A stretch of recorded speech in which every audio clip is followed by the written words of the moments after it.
After 2 weeks being back on the beef, butter, bacon, and egg challenge, the food's looking disgusting, and man, the diarrhea is back. Hey guys, welcome back to Carnivore Quest. My name's Larry. Me and my wife Cassie are on a journey to lose 250 pounds eating the carnivore diet. We've had our ups and downs along the way. We've gained weight and we've lost weight. We're finally in a groove, and man, we're getting our life back. We'll get this out of the way early today. If you're new to the channel, it'd be cool if you subscribe and root Cassie and I on, because we'll always root for you. Before we get to what Cassie and I have been doing since January 1st, it's time for a little mental clarity trivia. What women's national magazine featured Dr. Ken Berry and the bbbe challenge in July of 2022? Was it A, Women's Health, B, Self Magazine, C, Woman's World, or D, Cosmopolitan? While you're putting your answer in the comments, it would be really cool if you hit the like button for Cassie and I. Really helps the channel out. I'll give you that answer here in a few minutes, but first, on to what's going on. When we started our current carnivore run in February 2022, I went 53 days eating general carnivore. I allowed myself some sauces once a week as a little treat. You know, maybe a tablespoon of ranch dressing or some hot sauce with my chicken once a week.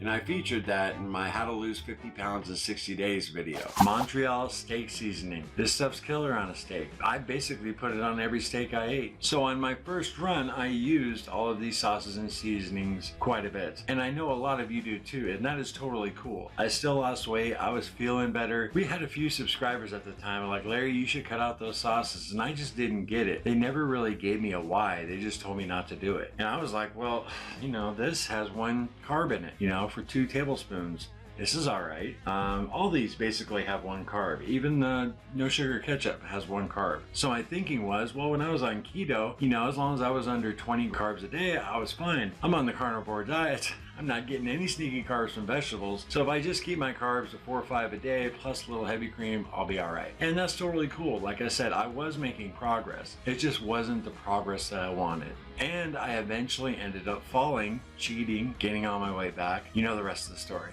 Now on my current run, I did not give up these sauces altogether. I actually limited them to once a week. On a day off, I would enjoy, you know, some chicken with some sauces, and I kept it to 1 day a week. I'm not gonna pull your chain and say, man, it was easy, you know, giving up those sauces. It wasn't. It was a little difficult. You're doing pretty good when 2 tablespoons of blue cheese is a treat. On my first run, I consistently ate 2 meals a day. I would eat around 1 p.m. and then I'd eat my second meal around 7 or 8. So after about 6 weeks of having sauces 1 day a week, I started to realize something. I was eating less. The light bulbs, they're starting to go off in my head, and I was realizing that these goodies right here were making me overeat, and I didn't even realize it my first run. I'm a visual learner, and I know you guys are too, so let me show you some examples real quick so you can get a better idea of what I'm talking about. Now on my first run, a typical lunch for me around 1 o'clock p.m. would be 4 chicken thighs with some adobo cooked in the air fryer, and you see the sauces, about 2 tablespoons of blue cheese and 2 tablespoons of buffalo sauce. I'd rip these apart as I ate them and dip them, and it was just delicious. So on my second run, this same lunch would look like this, and I found after a couple weeks of eating that I would actually only eat 3. I was eating just a little less, but still enjoying some sauces that 1 day a week.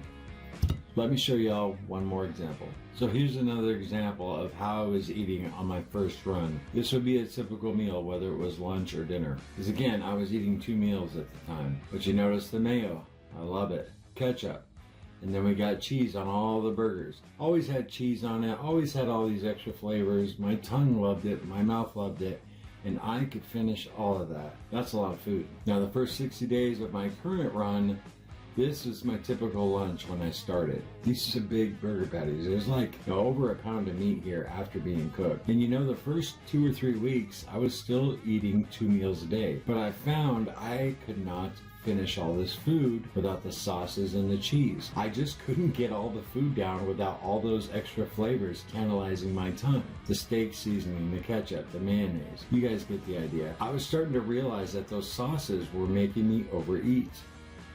So I hope you guys got something from those visuals. You know, those sauces and the seasonings, they're delicious and they just made me overeat. I never realized it on our first run on the carnivore diet. Never even occurred to me. I just concentrated on how many carbs it had. It's not gonna hurt me. Problem is, it made everything taste so good, my mouth was causing me to overeat when my body wasn't really hungry. But on day 54, we started the beef, butter, bacon, and egg challenge.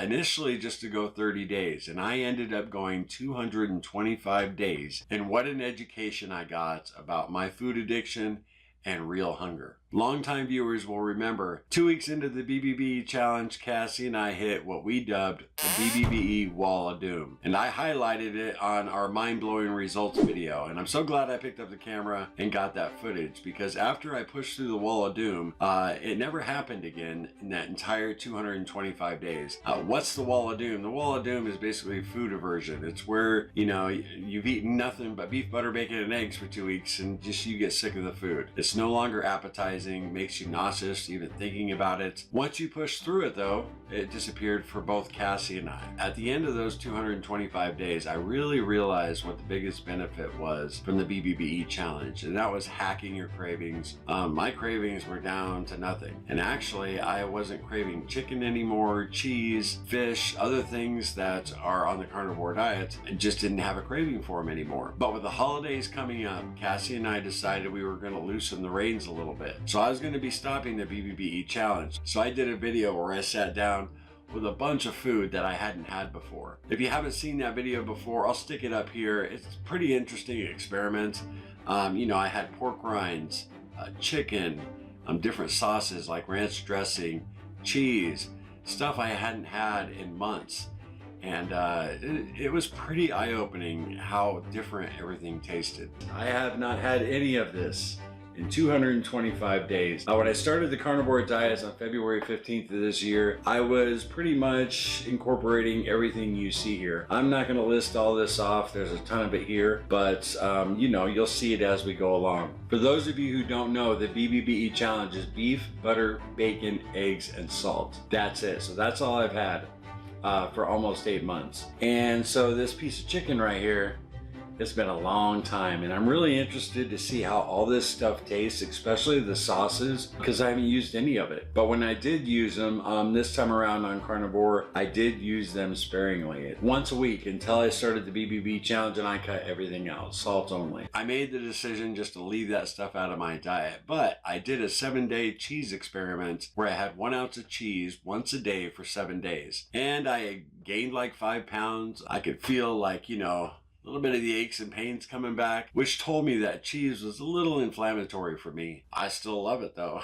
And then we get to the holidays, and Cassie and I made a conscious decision to, you know, like I said, loosen the reins. Our first 2 holiday seasons on the carnivore diet, we tried to go really strict and we fell.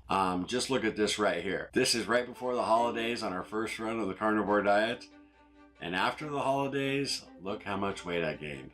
80 pounds, I believe, is how much I gained. That first run, we made it through Thanksgiving, but on Christmas Eve, we blew it. And that spiraled into a 3-month binge, and we gained a ton of weight. We were absolutely miserable.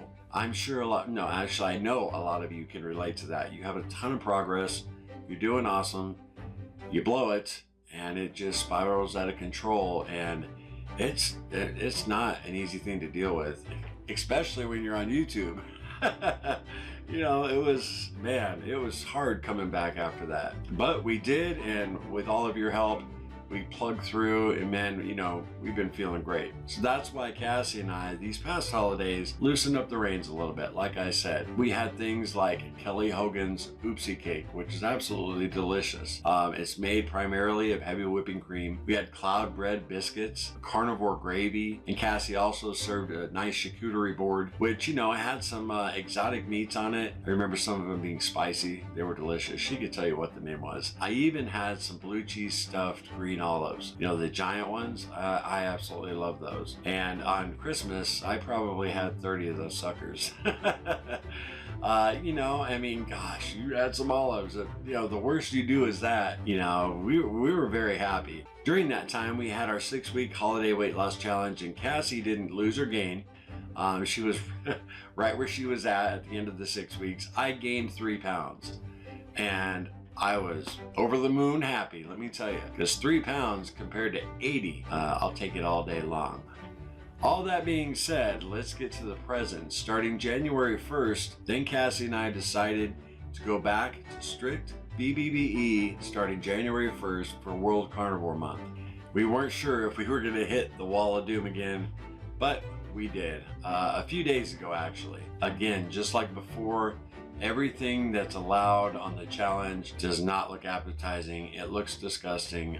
We're talking ribeye, we're talking prime rib roast, we're talking eggs, bacon, ground beef. It just, none of it looks appetizing at all for Cassie and I both. It's funny, this time it hit us at the same time. You know, you find yourself walking into the refrigerator, opening it up and just looking around. I even got rid of the cheese that's in the refrigerator. We just had our Costco haul and I didn't pick up any cheese for little Larry. You know, it just doesn't need to be in there when you're kind of, you know, hitting the wall of doom. And that comes from our experience, you know, learning from the mistakes we've made before. So as of right now, the last 48 hours, Cassie and I have eaten very little. I can't say that we've fasted. I mean, we basically fasting. We barely ate any calories the last couple days. And today we're actually getting hungry. And the last time we broke through the wall of doom, we used Cassie's chuck roast recipe. And I felt we should do the same thing. So I went down, made a special trip this morning to our local grocery store. Just got a small chuck roast. I got it in the oven right now and it's gonna be delicious. I'm not sure if we were out of ketosis for a while with all the heavy cream we were consuming over the holidays. So I don't think so, but the variety, you know, we got used to it again. Even carnivore meats, you know, having chicken, having fish, and all those foods are excellent for you. Cassie and I were talking this morning and we're really not surprised that, you know, the wall of doom, you know, came our way again, and we'll get through it. It's really cool that we've been through it before, and it's the exact same thing. I know through the course of our journey, plenty of you have told us that you've gone through the same thing. Any new people starting the bbbe challenge, let me know in the comments. You know, have you faced the wall of doom yet? And did you make it? Did you break through, or did you give up and go back to general carnivore? Yeah, let me know. I'll tell you, once you get on the other side, it's golden, man. It's just, the diet no longer is a diet. It's a way of life. Eating becomes as forgettable as filling up your car with gas. I mean, it's just something you gotta do. A lot of times you forget to eat, which isn't always a good thing. Now that I caught you guys up on the wall of doom, now it's on to the diarrhea monster. He has returned. The first time he visited, you know, we were about maybe 6, 7, 8 days into the carnivore diet. And then, as you all know, everything starts to flow when you're going number 2. And, you know, it lasted, I can't remember really how long it lasted, 3, 4 days for Cassie and I. And we were good, right? It cleaned out. Well, that was when we were eating general carnivore, enjoying a little sauces here and there. Cassie was actually doing ketovore.